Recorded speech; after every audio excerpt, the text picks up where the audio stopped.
Deep in the swamp of Massachusetts lies Dunwich, a crumbling, forgotten town shrouded in superstition. On its outskirts sits a decaying barn house, the home of the Whateleys, a name whispered with unease. Old Whateley, gaunt and secretive, was feared more than known. His daughter Lavinia, the albino woman, never spoke of the father of her children. Together they lived in silence and shadow, sheltering secrets too monstrous to name. The night they were born, the sky split with lightning, and only one of the two was seen by human eyes. Wilbur grew at an unnatural rate, reaching the appearance and intelligence of a 10-year-old boy by the time he was 4. His presence disturbed both dogs and men alike, the eyes too knowing, and a smile that hinted at ancient things. The villagers spoke low, but the mountains heard. Under the pale moonlight, they danced before crumbling stones, chanting names best left forgotten. Desperate to claim the seeds of the Necronomicon, Wilbur broke into the vault, but was not alone for long. Late at night, Professor Armitage hears a scream. He rushes to the library and finds a twisted corpse on the floor next to the broken case containing the Necronomicon, while the guard dog snarls nearby. Writhing tentacles protruded from Wilbur's body. Armitage realized it was no human being.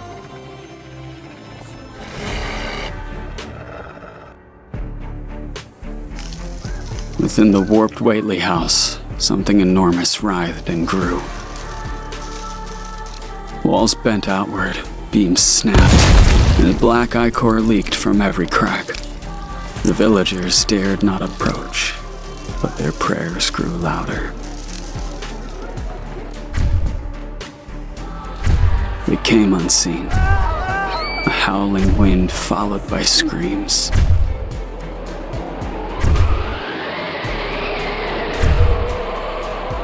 When the dust settled, the farmhouse was gone, flattened as if by a god's hand.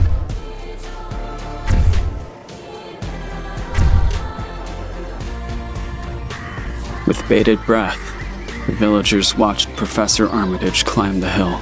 Whippoorwills shrieked in rising waves as a twisted silhouette coalesced from the gloom. Through their trembling telescopes, the onlookers saw it. A vast, twisted horror writhing up Sentinel Hill.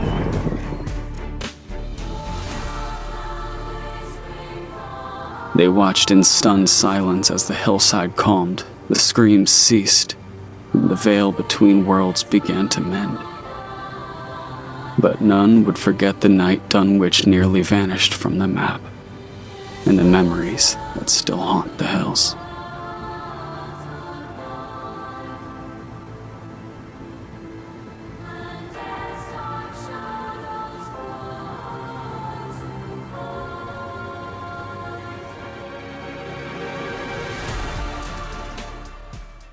Hello everyone, our group is here to present the visual design of the Dunwich Horror, which is based on the novel by H.P. Lovecraft. I'm TK, and here are our group members, Adeline, Marina, and Ray. Our team is creating a 2D game following Professor Armitage, a scholar from Miskatonic University, as he investigates the terrifying events that happened in Dunwich in the early 20th century. The story takes place in an isolated and decayed town called Dunwich. The Whateley family resides there, deeply engrossed in black magic and performing strange rituals on the Sentinel Hill.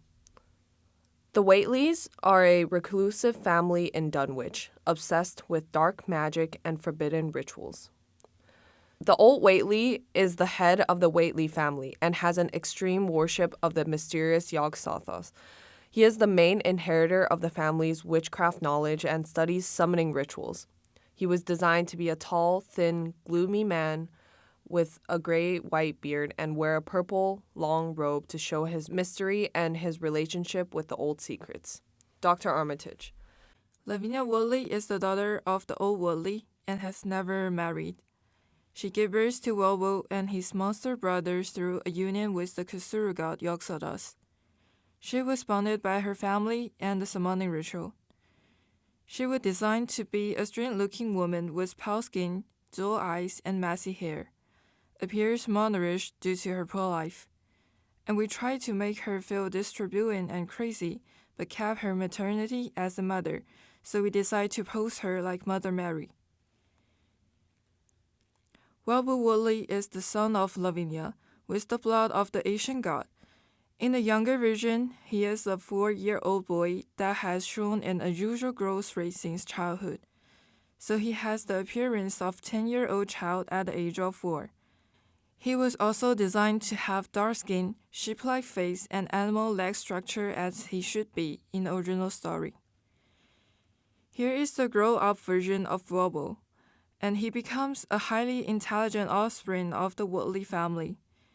In the design, he maintained the strange appearance of his younger version, but he started to cover himself with a cap, heavy clothes, a pair of modified shoes to hide his real look. In this age, he was desperate to obtain the complete Necronomicon to summon the old ones. Dr. Armitage is a wise and scholarly figure, serving as Miskatonic University's head librarian and the story's primary investigator, an elderly man with deep knowledge of arcane texts. He is knowledgeable, rational, and determined to stop the supernatural threat posed by the Whateleys. His expertise is in forbidden lore, and it allows him to decipher Wilbur Whately's dark intentions and lead the ritual that ultimately banishes the unseen monstrosity terrorizing Dunwich. With him being the only normal person, we decided to use more saturated colors in his color palette to make him contrast with the other characters in the cast. We added a lot of design elements, such as the glasses or the suit, to make him fit the appearance of the head librarian. The keyframes. The main scene that we chose is where Wilbur gets killed by the guard dogs when he tries to steal the Necronomicon. We chose this scene because we feel like it represents the essence of the story the best, with its ominous setting and inhumane parts of Wilbur spilling out when killed alongside the cold lighting and capturing the story's mood.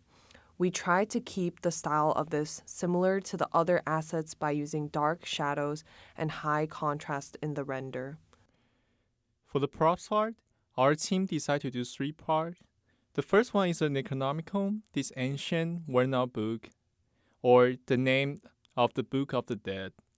It's one of the most iconic props in the Dunwich horror. It is filled with forbidden knowledge, particularly related to otherworldly beings and ancient rituals. In the story, the Whitley family used it to summon the Great Old One, Yogg-Sadas. And for the second props, we decided to do the powder sprayer. So the picture shows an old powder sprayer with worn metal surface. It seems simple, but it's a crucial item used to dispense a special powder. In the story, the monster from another dimension is invisible. Using the sprayer can reveal the invisible monster, and it is the only way to fight against it. For the last props, or it could also be an environment, we decided to do the stone altar.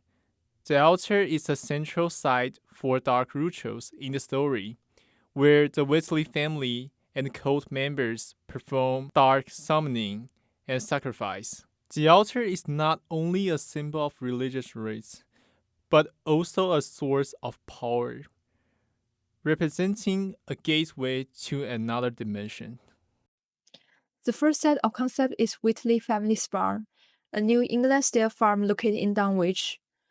The large house indicates that Whitley is an ancient family, but the house is shabby now due to lack of maintenance.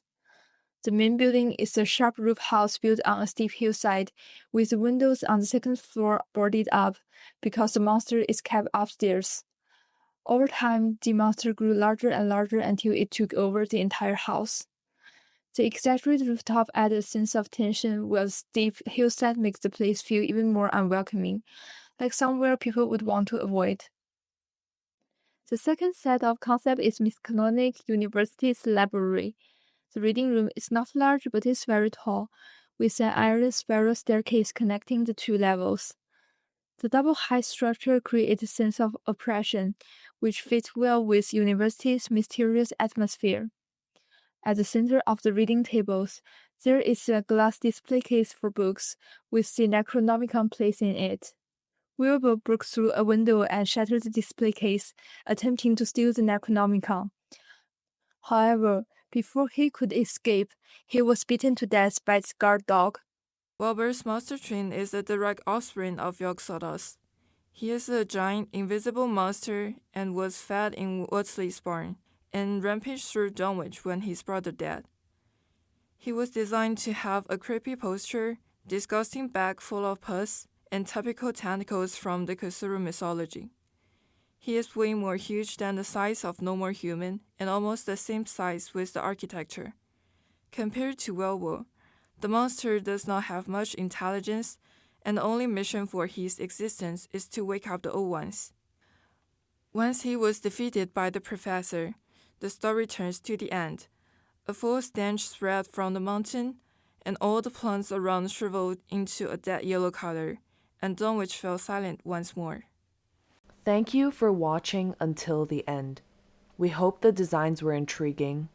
It was a pleasure sharing this glimpse into the making of our Dunwich Horror project with everyone.